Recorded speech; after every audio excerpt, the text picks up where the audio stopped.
Sir ఒక salaried employed 50,000 salary అని అనుకుందాం.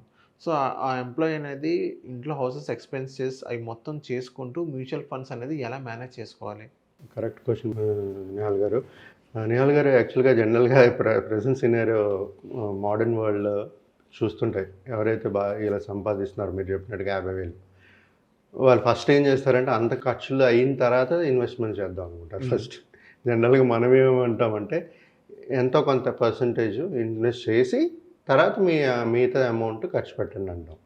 జనరల్‌గా ఎవరైనా ఇన్వెస్ట్‌మెంట్ చేయాలి, ఒక కార్పస్ క్రియేట్ చేసుకోవాలనుకునేటప్పుడు ఫస్ట్ చేయవలసింది ఏంటంటే వచ్చిన జీతం నుంచి ఎంతో కొంత పర్సెంటేజ్ అనేది ఇన్వెస్ట్మెంట్స్ అనేది చేయాలి. చేస్తేనే వాళ్ళు ఫ్యూచర్ ప్లానింగ్ అనేది చేయగలుగుతారు.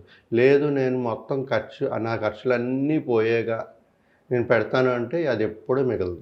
ఎందుకంటే మన స్టాండర్డ్ ఆఫ్ లైవింగ్ మారిపోతుంటుంది, మన ప్రియారిటీస్ మారిపోతుంటుంది. సార్ ఇలాంటి సినారియోలో మనం జనరల్గా మాట్లాడేది ఏంటంటే ఒక రూల్ ఉంది, గోల్డెన్ రూల్ అంటారు, 50-30-20. సో 50 ఏంటంటే నీడ్స్ కోసం పెట్టుకోండి, 30 ఏమో వాంట్స్ కోసం పెట్టుకోండి, 20 ఏమో సేవింగ్స్ అండ్ ఇన్వెస్ట్మెంట్స్ అని మాట్లాడుతుంటాం, రైట్? సో జనరల్గా ఇప్పుడు ఉండే ప్రజెంట్ ఇన్వెస్టర్స్ కానీ ఎవరైనా కస్టమర్స్ ఉండేటప్పుడు వాళ్ళ థింకింగ్ ఏంటంటే నాకు వచ్చే డబ్బులు ఎప్పుడు సరిపోవట్లేదు, నేను ఇన్వెస్ట్ చేయలేకపోతున్నాను సో అనుకుంటూ ఉంటారు.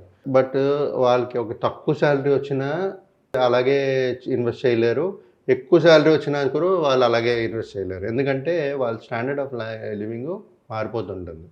సో దాన్ని బట్టి వాళ్ళు లగ్జరీ లైఫ్ ఈ లైఫ్ అన్నిటికీ ఎప్పుడైనా ఒక మంచి కార్పస్ క్రియేట్ చేయాలంటే ఎక్కడో ఒక దగ్గర కాంప్రమైజ్ అయితే అవ్వాల్సిందే, లేకపోతే ఇన్వెస్ట్మెంట్స్ అనేది చేయలేరు, వెల్త్ అనేది క్రియేట్ చేయలేరు.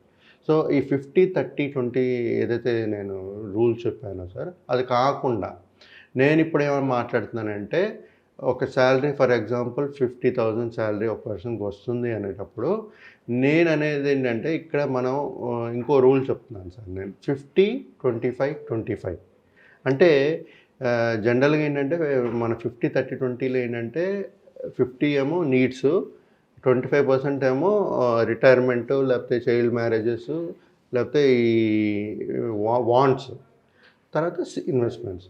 సో ఇక్కడ నేను మాట్లాడేది అంటే అక్కడ ఏం మాట్లాడానంటే సార్ నీడ్స్, వాంట్స్, ఇన్వెస్ట్మెంట్స్.